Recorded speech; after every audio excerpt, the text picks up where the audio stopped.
Now available in paperback and e-readers, Spinsterella Goth Girl Summer. Take a trip into the macabre world of goth modeling in the new millennium in this spooktacular Spinsterella story. Pick up your copy of Spinsterella Goth Girl Summer in paperback and e-readers at Amazon.com and online booksellers everywhere. Better get the coleslaw, y'all, cause we're having us a barbecue. A lot of people wonder why the social marketplace has become so hostile. And many people believe that the social marketplace became extremely hostile due to the Me Too movement. However, the entire social marketplace between men and women wound up starting to become hostile not during the Me Too movement, when people were making allegations against men as related to all sorts of crimes. No, that marketplace was basically a hostile place starting in the late 1980s when Pookie basically came into the social marketplace and completely upheaved it. Now, Pookie entered the social marketplace not really understanding all of the written social rules as related to dating and relationships, and because he didn't understand the unwritten social rules as related to dating and relationships because he was not raised by a father, he basically came into the social marketplace with his own approach of simping and tricking, and that whole approach of simping and tricking basically led to the complete derailment of dating and relationships way back in the late 1980s. Now, before Pookie was able to gain the economic opportunity to come into the social marketplace, basically the social marketplace was a space where the average everyday guy had an opportunity to get with any sort of girl who would give him a chance, and most working class guys could go out here and get involved with any girl because most girls had basically were cooperative and were looking to be open to giving a guy a chance, because most guys out here were out here either working a part-time job if they were teenagers, or if they were adults, they were working the jobs at the post office or the FedEx, or even jobs in retail or jobs at an office, making anywhere from $300 to $500 a week. And that basically meant the social marketplace was a competitive space that guys could basically go out here and ask a girl out and get that chance to get with the girl that they wanted in most cases. And if a girl turned a guy down, it wasn't a problem. Basically, a guy would just brush it off because he knew that there were other opportunities. However, that whole dating marketplace changed back in around 1985, 1986, with two people basically changing it completely. One was Oprah Winfrey and her Oprah Winfrey Show, debuting in 1986 and basically pushing the start of the gender wars between black men and black women. That basically turned a lot of women away from the brothers out here and giving them that chance to show what type of man that they were, because she was programming women to believe that all black men were no good. And then there was Pookie coming in to the social marketplace due to the crack epidemic. And as Pookie came into the social marketplace with all the money he had gotten from selling crack, it basically made the entire dating marketplace a place where the average everyday brother could not come in and basically shoot his shot at the girls that he wanted. And that's what basically derailed the entire social marketplace for black men and women. Pookie coming into the game, and as Pookie came into the game with all of this drug money from his crack sales, that's where the social marketplace turned hostile, and turned hostile because this whole flood of money from his illegal drug sales basically triggered the hypergamy in most of the black women back in the late 1980s, and as their hypergamy triggered, they were not looking for the high status working class guys who were working steady jobs for the city or working steady jobs at places like FedEx or UPS or even the good retail and office jobs. No, those guys didn't make enough money for most of those women when they saw Pookie coming into the social marketplace. And as Pookie came into the social marketplace, really inexperienced about how to be a man, they basically looked to go to Pookie and looked to get with Pookie because Pookie had this drug money. And because Pookie had this drug money, again, this guy in some cases was making $1,000 a day, and in some cases $2,000 a day. Many of these females became hypergamous, and instead of looking to, again, give that working class brother a shot, they were looking to go get with the guy who basically was making the most money in the neighborhood.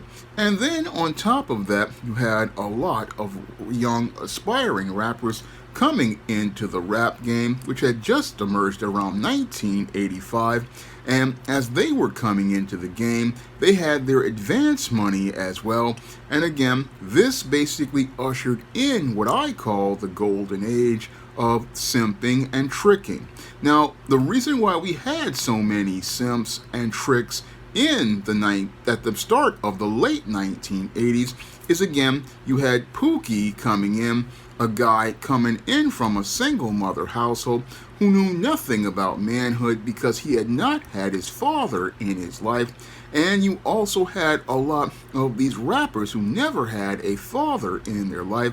And because there was no man to teach them the male side as related to the unwritten social rules of dating, these guys were coming in based on the misinformation that they got from programs like soap operas that were popular at the time, the romance novels their mothers read, and the stories of how mama was mistreated. And what they wanted to do was go out here and give the women in their lives a better life than what mama received. And because they wanted to do this, what happened was, instead of us getting healthy relationships between black men and women, where the men took the lead and set boundaries for these women as related to how they were treated, what happened instead was, because these guys came from single mothers and were looking to overcompensate for the way they were told mama was mistreated, what they did was go out here and look to enable these women with a whole series of bad habits by spoiling them, by giving them whatever they wanted. And what these dudes would go out here and do is go out here and spend thousands of dollars looking to try to get the attention of these women.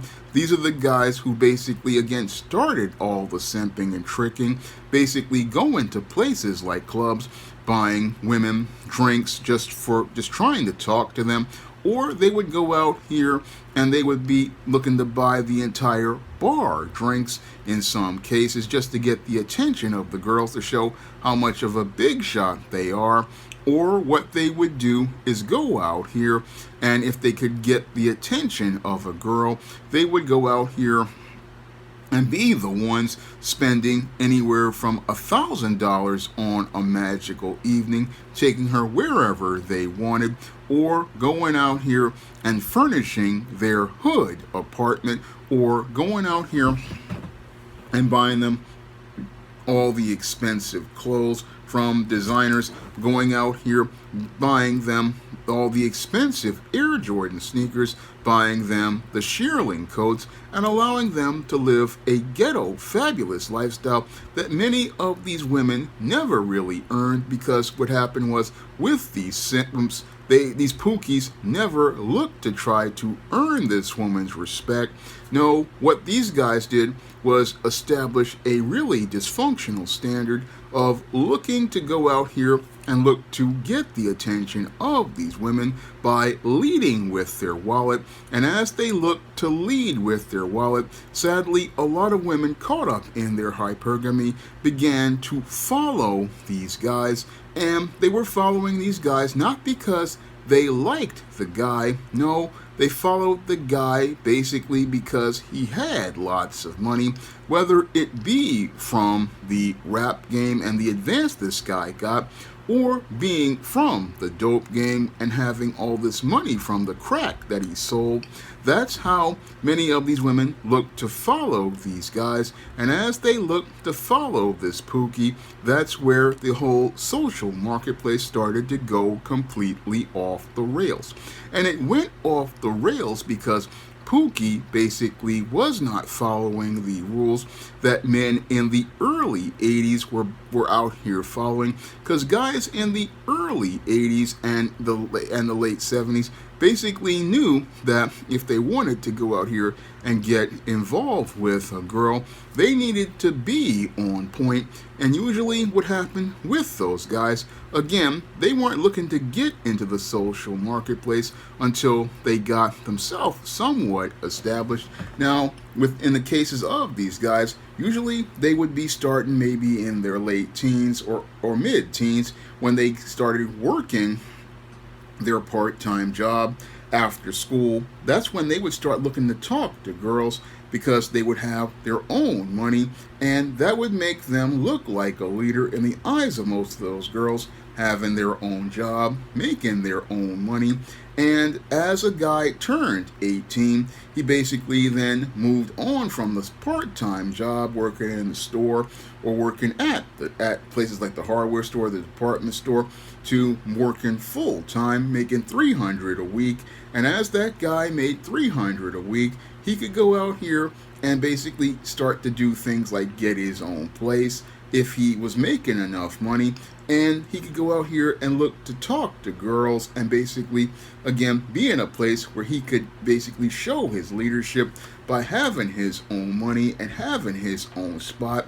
And that would be the thing that would lead to that guy. Again, one of the reasons why girls would want to give him a chance, because it looks like he was, again, getting himself together. And in a lot of cases, the girls would get with that guy because they genuinely like this dude in many cases, and they genuinely like this dude because it looked like he, again, was someone of good character. He looked like somebody who was getting his stuff together, and because he was looking like a guy who was, again, on point and, again, getting himself together, many girls would look to give that guy a chance, and look to give that guy a chance based on who he was. And that's what dating was like in the early 80s. In the early 80s, again, a guy could shoot his shot and basically get that shot. But by the late 80s, because Pookie entered the dating marketplace, many of those working class guys couldn't shoot a shot.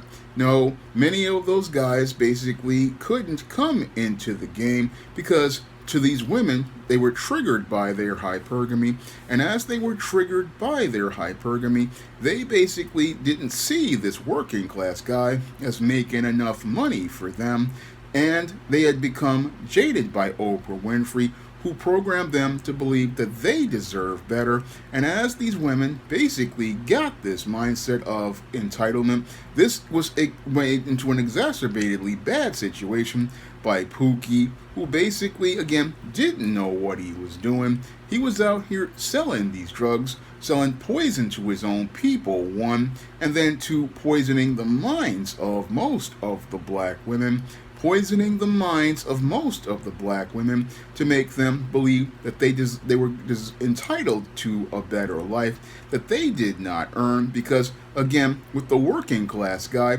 he had his own standard, and as he worked for his own, he set boundaries for his own money. He set boundaries as related to how he would be treated, and demanded and commanded respect because he was the one again taking care of business.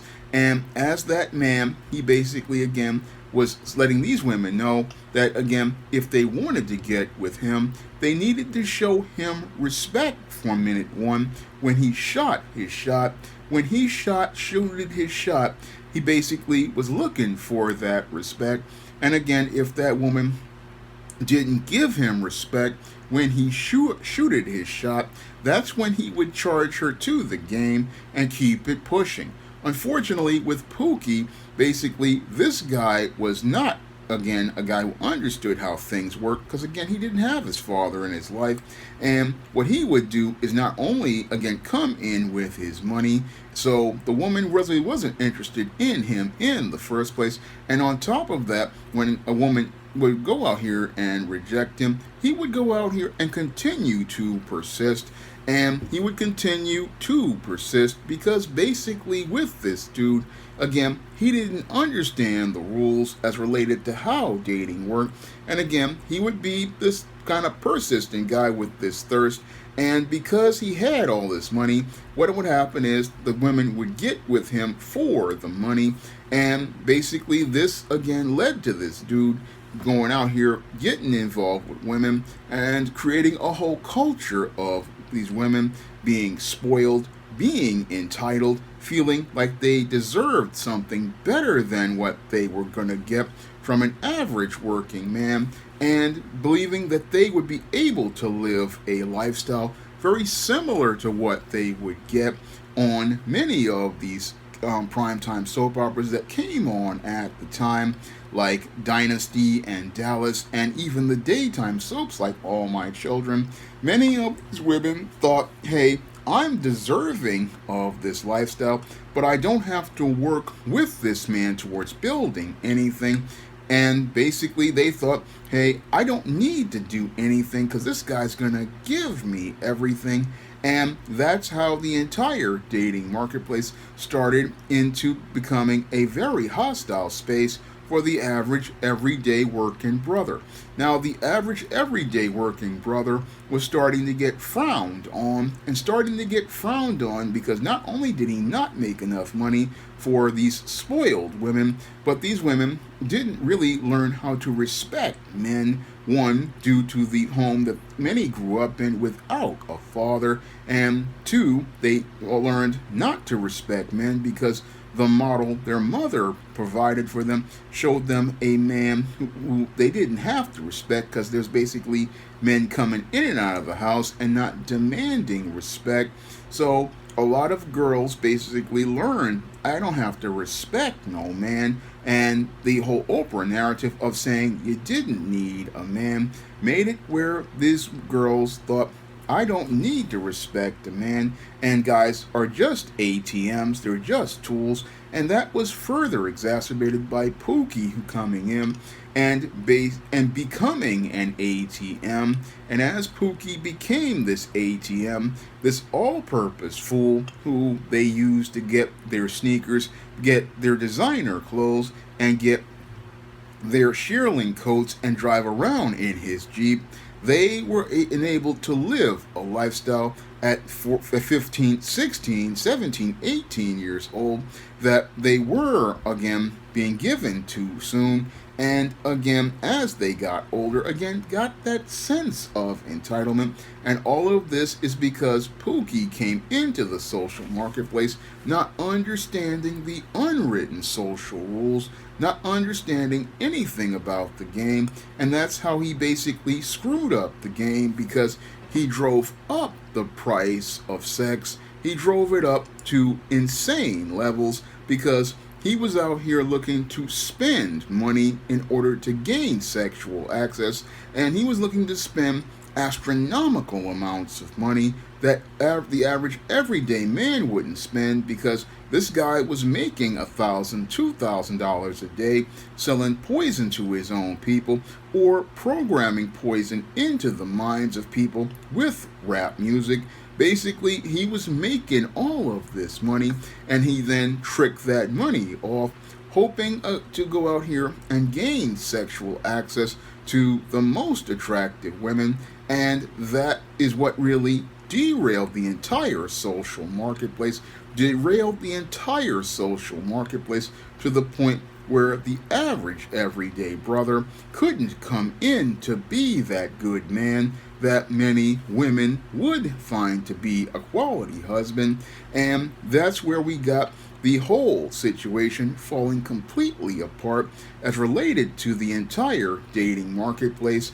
And we started to see the fallout of that entire situation with the whole books like Waiting to Exhale and these women talking about, oh, how I can't find a good man. But what they didn't want to say is that they had been involved with these Pookie type guys, and as they got involved with the Pookie type guy, it basically gave these women a whole mindset to think, hey, I'm owed a so-called rich man, I'm owed a so-called big time player, I'm supposed to be with a high status man, when in the past before that, most girls would go out here and just be happy with a working class brother making anywhere from $300 to $500 a week, and they would be looking to work with that man towards building their household in the hopes of possibly getting married to a quality man.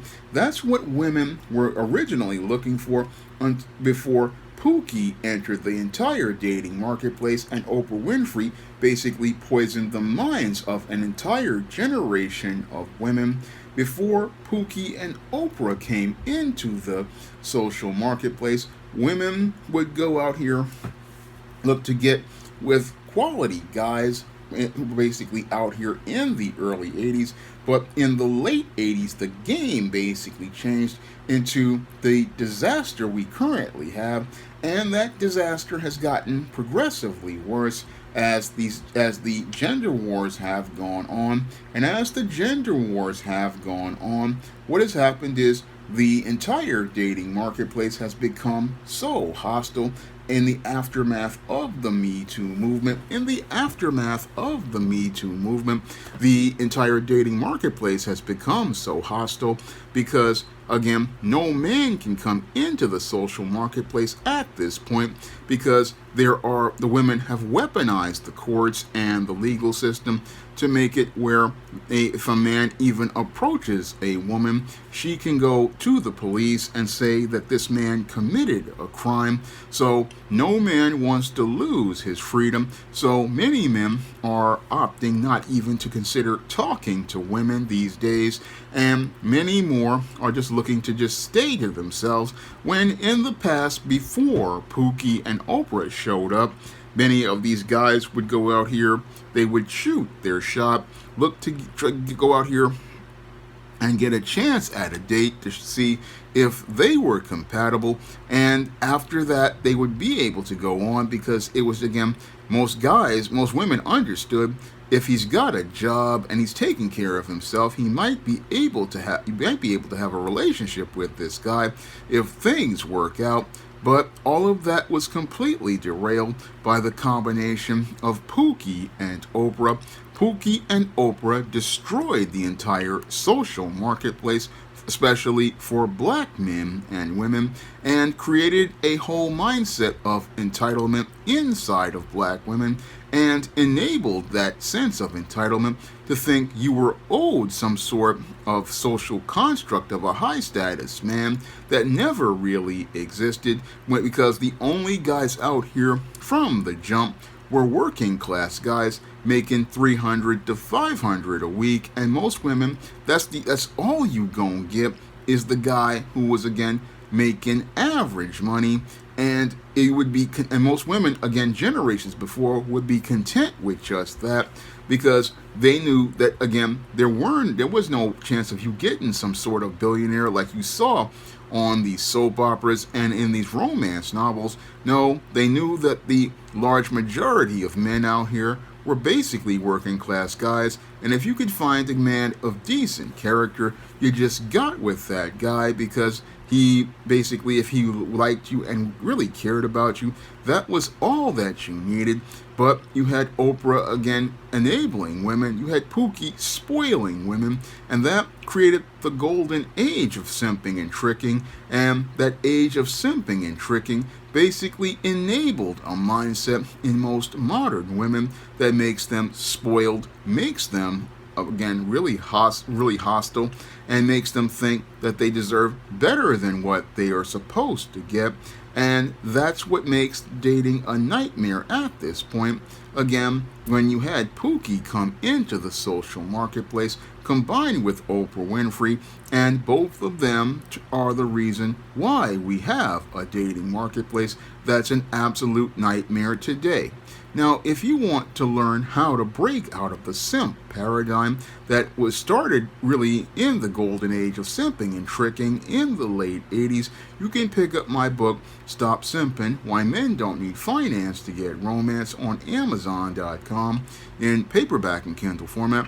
You can also find Stop Simping, Why Men Don't Need Finance to Get Romance at other online booksellers like Draft to Digital, Google Play, Barnes & Noble, and big box retailers like Walmart and Target. And if you'd like to see me take the world of dating and relationships to the barbecue, you can drop a donation to the Patreon, the PayPal, or the Cash App by clicking the link in the description box. That's all I have to say for this video. You can comment, rate, and subscribe.